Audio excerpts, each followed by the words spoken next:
எனக்கு DMK car எப்படின்னாங்கன்னா, ஐயா இந்த எல்லாம் ஓடி போயிட்டாங்கன்னா அந்த ஸ்கூல் ஹாஸ்டல்ல காலேஜ் ஹாஸ்டல்ல பாத்ரூம்ல போய் சில பேர் கிறுக்குவாங்க. இந்த கறிக்கட்டை எடுத்துட்டு போய் பாத்ரூம்ல கிறுக்குவாங்க. நம்மள இந்த பப்ளிக் பாத்ரூம் போனா கறிக்கட்டையில கிறுக்குவாங்க.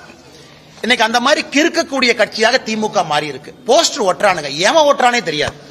இந்த பாத்ரூம்ல கிறுக்கிறவன் அசிங்கமா இந்த காலையில் 2 மணிக்கு போய் இந்த பொது கழிப்பிடத்துல முகத்தை மூடிட்டு போய் கறிக்கட்டையில் எழுதிட்டு வருவான். இன்னைக்கு திமுக கார டப்பா இன்ஜின் ஒட்டுறானா காலையில முகத்தை மூடிட்டு போய் ஒட்டிட்டு வர்றான். ஏன்னா உனக்கே தெரியும் நீ ஒட்டுறதே ஒரு நான்சென்ஸ். தமிழ்நாடு மக்கள் அதை ஏத்துக்க மாட்டாங்கன்னு தெரியும்.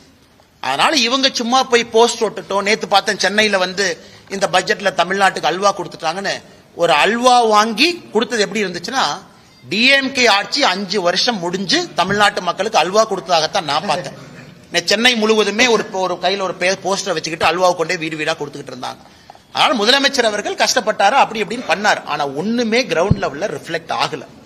சட்டம் ஒழுங்கு தறிகெட்டு போயிருக்கு. இதையெல்லாம் இன்னும் ஒரு 50-60 நாள் தானா நீங்களும் பார்க்க போறீங்க, நாங்களும் பார்க்க போறோம்.